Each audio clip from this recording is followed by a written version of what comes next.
This is the final episode of repairing this Black Max Briggs & Stratton mower that had the Black Widow underneath. And I had a little bit of trouble with this mower. I took the carburetor off because it was so filthy. I'm sure it needs to be cleaned. And I put another carburetor on here, but it leaked like they often do. And so I put a third one. And finally got this thing to work, but it was running rough, and I couldn't figure out what was going on. And so finally, I figured it out. And this is something I wanted you guys to be aware of and be careful of.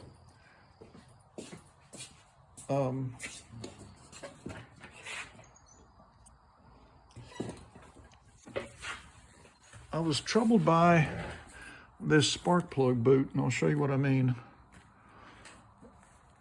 When I put the spark plug boot on, it just didn't sound right. And the last time I pulled the cord on this, it ran, and then it would quit. And so I looked up in there, and that connection was not visible. It had been pulled up inside up in here, because these things are so hard to get off when you're pulling on them sometimes, especially with these long ones. Some Briggs they only go about that far. These are real long, and they go way down this shaft of that spark plug. So when you're pulling this thing out, you got a grip on it. You'll pull that spark plug wire up into this boot. And so you go, okay, that's on there. Well, it's not, until you hear, let me see if you can hear it. I could feel it, but you can't hear it. But anyway, that's on there now, but it wasn't before.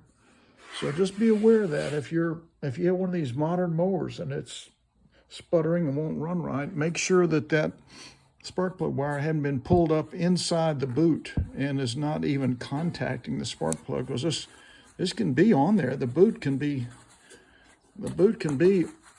on the spark plug, but not touching the electrode, So I felt that click into place, and so now this mower runs fine. So this is a success. It was filthy inside. I mean, you guys saw it. It was rough. I did change the blade. I put a little bit of a washer in there to drop it down some, because it was just too high up. They make them like that sometimes, where they're about a half an inch, almost a full inch up inside the deck. So you gotta, if you want to cut short, you gotta drop your deck down to where it's practically dragging the ground, and it does. It drags the ground, and it's really hard for you to push it because it's dragging. If you're trying to like scalp in the springtime, that kind of stuff. So anyway, this mower is going to be okay. I'm pleased about that. Now I am going to install the rest of the little vanity cover. These things drive me a little bit crazy because they don't really do anything except, add a little bit of color. And so I've got to take the cord off up there and pull it down and run it over the top of that lip there, see. So I got to run it down over the top of that lip. So anyway, I just wanted to brief you on where it is. I've had to put 2 or 3 carburetors on there before I could figure this thing out, but some of the ones I may put on there may have been fine. I just had to get that spark plug wire straightened out. All right, stay tuned for the next one. I'll be doing another one pretty soon.